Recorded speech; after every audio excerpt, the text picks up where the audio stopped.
그녀에게 시간은 늘 부족하다. 1년, 2년 안 받으면 소문이 쫙 난다. 내가 거부감 있는 데가 어디니까. 그녀가 해야 할 일은 너무도 많다. 하지만 지치지 않는다.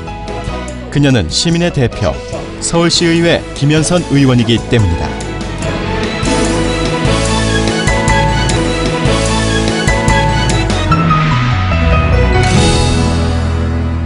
(20만 2천) 입방이 발생되고 있습니다. 이 중에 서울시의회 2월 임시회, 도시안전위원회 행정감사가 시작됐다. 사업 시행 해각을 서울 도심의 안전을 책임지는 부처의 한 해 업무보고 시간. 그런데 공무원이 아닌 의원이 더 열심히 설명하는 생소한 광경이 벌어졌다. 이렇게 인명피해가 대대적으로 나는 거 보면서 예고편 보여줬어. 서울시가 또 본 방송 나왔어. 사실은 10년 9월달 우리 여기 광화문 순식간에 강연 회장이 돼버린 감사장. 주객이 전도된 상황이다. 도암 깨졌고 신동 아파트 깨졌습니다. 두 군데. 11년에 또 재차 떠진 데가 더구암 아닙니까? 틀리면 틀리다고 얘기하세요. 우리 도시 안전이 얼마나 당차게 문제점을 짚어가며 질의하는 김현선 의원. 그녀의 질의와 발언 시간은 이렇게 늘 심층 토론회장이 된다. 비례대표로 중구의회에 진출하면서 정계에 입문한 그녀는 원래 소아과 의사였다. 2006년에 어떤 비례대표 구의원으로부터 출발을 했고요. 전문직 여성이 와야 되겠구나. 왜?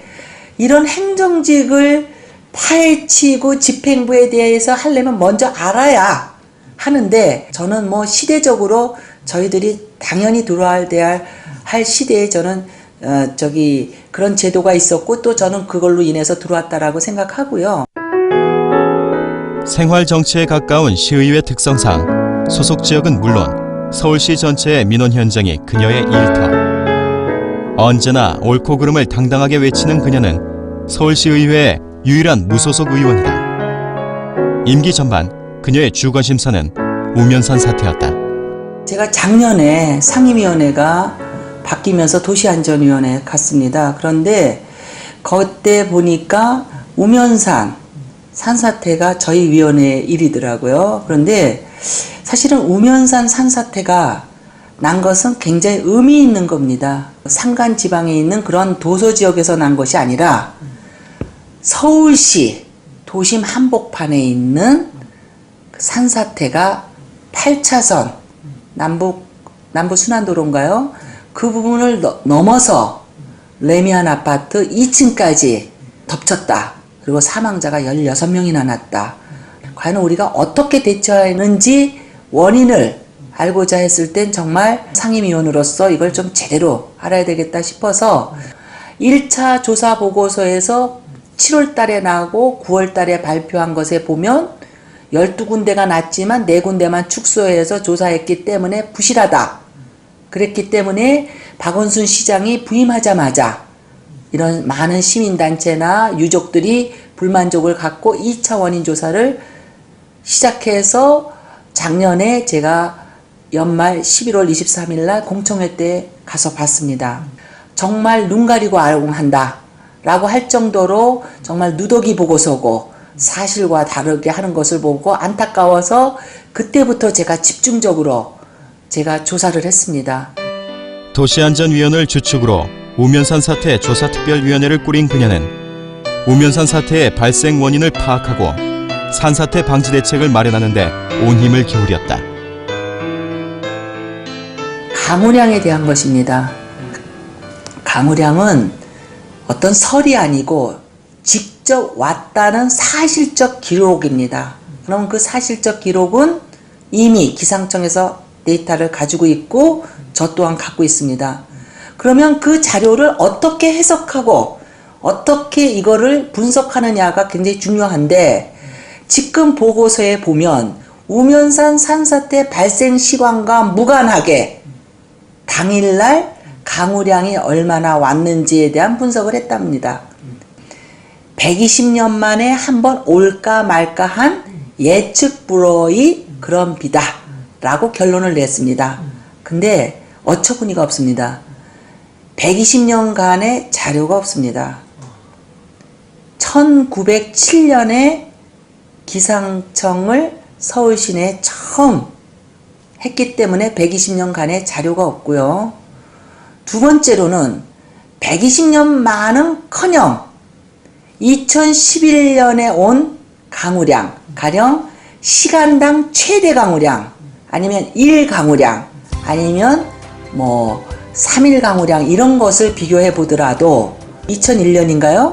그때 이때보다 1.5배 더 많이 옵니다. 120년은 고사하고. 김현선 의원은 우면산 사태의 발생 원인을 전면 재조사해서 희생자들에게 적절한 보상을 해주는 것이 우면산 사태를 매듭짓는 지름길이라고 생각한다. 지난 6월 시의회 정례회가 열렸다. 전문가 못지않은 연구로 늘 주목을 받았던 김현선 의원. 이번 주제는 공공의료다. 공공병원에 올 수밖에 없는 그런 서민을 외면하고 저 부자구인 서쪽으로 가서 또 멀쩡히 양재 인터체인지로 들어간 산속의 화장장 옆으로 간다는 겁니다. 자, 이런 걸 볼 때 만약에 간다면 원지동 특성, 길목이지 않습니까? 하이웨이에 그런 특성들을 살려서 국립외상센터 바람직합니다. 아시지 않습니까? 요새 민간병원들이 돈이 안 되니까 외상 환자들 사고 났다 그러면 어디로 가죠? 다 쫓겨납니다. 길거리에서 죽는율이 35%입니다. 그래서 기존의 국립중앙의료원은 노인인구 하고 국가에서도 노인인구에 대해서 정말 관심을 갖고 이 노인 환자만의 문제가 아니라 노인 회복, 그 다음에 재활 이런 전문 병원이 필요하지 않나라는 의견을 썼고요. 그 다음에 을지로 현병원은 본원으로 놔두고 원지동 병원은 거기 각인 가대에 분원을 넣어서 국립외상센터로서 어떤 위상을 제고하는 게 어떻겠습니까? 하는 걸 이 보고서를 썼더니 원장님 좌천했습니다. 자, 저는 이 제안이 합리적이고 시의적절하다고 생각합니다. 이제부터입니다, 시장님. 문제를 정확하게 파악하기 위해선 그만큼 공부하고 확인해야 한다. 그리고 난 뒤엔 행동해야 한다. 이것이 그녀의 생각이다. 그리고 이 모두 서울 시민을 위한 일이라는 게 그녀의 신념이다. 국립의료원은 1958년 스칸디나비아 3국의 지원으로 설립된 공공의료기관이다. 이어서 2004년 의료원 운영 주체가 국가에서 공기업으로 전환돼 국립중앙의료원으로 명칭이 바뀌었다. 그리고 서초구 원지동에 추모공원을 조성하는 문제와 맞물려 의료원 이전 문제가 제기됐다. 년도에 저희가 서초구 원지동에다가 서울 시민을 위한 화장장 시설을 해주는 조건으로 그 인근 서초구 주민들이 반대를 하니까 그 반대를 하는 가운데 그것을 추스리기 위해서 현재 있는 국립중앙의료원을 이전해 주기로 서로 주고받는 그런 관계로 국립의료원 이전하기로 합의를 본 것입니다. 결과적으로 국립의료원 이전 문제는 충분한 검토가 이루어지지 않은 채 무리하게 추진됐다. 경부고속도로 그 오른편 쪽에 있거든요. 청계산 부록에 그 소음, 그 경부고속도로를 관통하는 그 많은 차량들의 소음이라는 거를 볼 때 지리적 위치가 유효적 면적을 수행하기에는 훨씬 턱없이 부족하다는 것과 두 번째로는 환자들이 가도 선호도에서는 훨씬 떨어질 것이다. 왜? 화장시설이 바로 앞에 있기 때문에 그렇게 가고 싶은 병원은 아닐 것이다 할 때 결론적으로는 그곳에는 종합병원을 수행하기에는 턱없이 부족한 부지고 적합한 부지가 아니라고 이미 연구 용역 결과 보고서에는 그렇게 나와 있습니다. 행정력의 무자비함이 드러난 일련의 사례들. 행정은 시민을 위해 존재한다는 걸 그녀는 일깨워주고 싶었다. 진주 의료 문제가 터졌을 때 전 국민이 야, 공공의료가 뭐냐? 라는 그런 각성하는 계기가 됐고 정말 이거의 문제점이 무엇인지에 대해서 많은 공감대를 얻을 수 있는 중요한 것이죠. 예를 들면 적자폭이 더 커졌다. 왜 그러냐면 주로 공공의료기관에 오시는 의료 서비스를 받는 수혜 대상은 서민들이다. 그러면 그 서민들이 중앙에 있다가 접근성이 어려운 서초구 원지동으로 갈 거냐, 아니면 지금 현재 교통 사통 팔탈인 을지로 현 부지에 올 거냐고 할 때는 뭐 지나가던 초등학생도 안다. 그러면 우리의 앞날은 뭐냐면 진주의료원처럼 이전을 해보니까 외래 환자가 절대적으로 줄이기 때문에 적자폭이 상당히 더 많이 생겼다. 그 다음에 이제 두 번째로는 그 적자폭이 단순한 그런 것이 아니라 진주의료원보다 더 클 것이다. 실제로 우리 국가에서 모든 비용을 내는 인풋과 또 효과면을 비교해 본다면 그것뿐만 아니라 앞서서 말씀드렸듯이 접근성도 떨어지지만 선호도 면에서 장기 환자도 떨어질 것이다. 시끄럽고 그 화장시설이 바로 옆에 있고 보이는 것이 화장시설이라고 할 때 어떻게 그곳에 가서 제가 그걸 잘 치료해서 나오고 싶은 마음이 있겠냐라고 볼 때 지금 진주의료원의 지금 사태는 결론은 그거를 폐원하는 결정적인 것은 적자폭이 너무 크기 때문에 안 된다고 하는 내용이지 않습니까? 그렇다면 국립중앙의료원은 진주의료원보다 더 심각한 적자폭이 생길 것이 뻔한데 그래도 옮기겠다는지 도저히 이해가 되지 않습니다. 서울시의 전반적인 공공의료 사업을 오랜 기간 연구한 그녀는 입지 조건, 운영 계획, 행정 태도 등 모든 부분이 예견된 비극임을 알게 됐다. 강북 지역의 의료 공백을 메우기 위해서라도 지금의 국립의료원을 노인 전문 공공의료 서비스 기관으로 전환시키자는 게 그녀의 주장이다. 보건복지부에서 지금 현재 생각하시는 그런 외상센터나 어떤 그런 부분에 대해서 우리가 감당해야 되는 게 당연한 게 아닌가. 의료 사각지대, 즉 이제는 시대적으로 부익부 빈익빈으로 인한 어떤 그런 소득 양극화로 인해서 그 어려워진 점.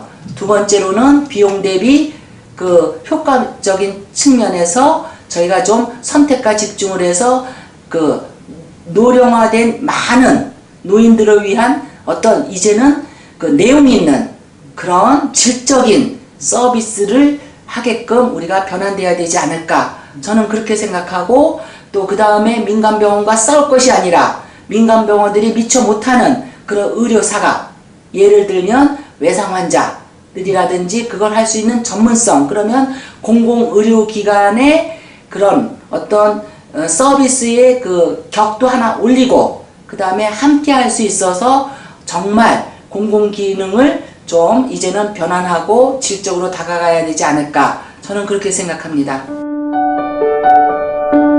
생활 정치인에서 행동하는 정치인이 된 김현선 의원. 그녀의 다음 주제는 무엇일까? 저는 도심지에 어떤 의료 공백, 또 그 다음에 도심지에 있는 우리 주거기능, 또 도심지에 있는 산업, 도심산업 이런 것이 모두 지금 문제입니다. 저희 중구는요. 그렇기 때문에 이제 남은 기간은 아까 말씀드린 대로 그동안 서울시 전반의 문제, 지역 문제를 혼재에게 다뤘다면 이제 남은 데는 저희 지역적인 문제가 곧 도심의 문제이기 때문에 이 부분에 좀 집중할 예정입니다. 끊임없는 연구, 끊임없는 문제 제기. 그래서 끊임없이 행동하는 정치인. 그녀는 서울시의회 김현선 의원이다.